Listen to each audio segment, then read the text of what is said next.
విజయవాడలో బీసీ సంఘాల మేధో మదన సదస్సు జరిగింది.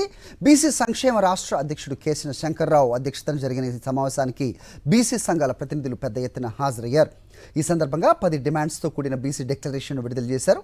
జనాభా నిష్పత్తి ప్రకారమే బీసీలకు రాజకీయ, విద్యా, సంక్షేమ రంగాల్లో వాటా ఇవ్వాలని బీసీ సంఘాల నేతలు డిమాండ్ చేశారు. స్థానిక సంస్థల రిజర్వేషన్స్, బీసీ రక్షణ చట్టంపై చంద్రబాబు ఇచ్చిన హామీలను నిలుపుకోవాలన్నారు. బీసీ కులగణన చేసేలా కేంద్రంపై ఒత్తిడి తెచ్చేందుకు చంద్రబాబు, పవన్ కళ్యాణ్ చొరవ చూపాలని కోరారు.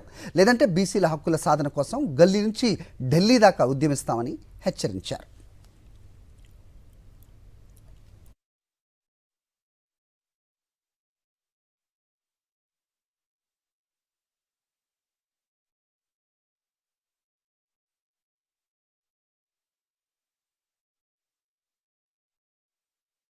బీసీలు లేదే మేము లేవని అంటున్నారు.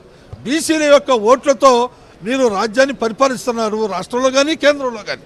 కానీ మాకు రావాల్సినటువంటి వాటా భారత రాజ్యాంగ నిర్మాత డాక్టర్ బిఆర్ అంబేద్కర్ ఏదైతే రాజ్యాంగాన్ని రచించాడో ఆ రచించినటువంటి రాజ్యాంగంలో మాకున్నటువంటి అవకాశాన్ని ఎందుకు మీరు అమలు చేయటం లేదని చెప్పని ఈ రోజున దాని మీద చర్చ చేసి భవిష్యత్తు కార్యాచరణ కూడా త్వరలోనే తీసుకుంటామనేటువంటి విషయాన్ని తెలియజేస్తూ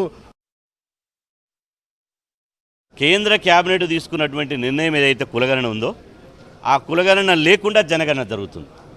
అంటే దేశంలో ఉన్నటువంటి 80 కోట్ల మంది బీసీలను మరొకసారి మోసగిస్తున్నారు, మరొకసారి దగా చేస్తున్నారు. దీనిని సరిదిద్దవలసినటువంటి బాధ్యత ఉంది.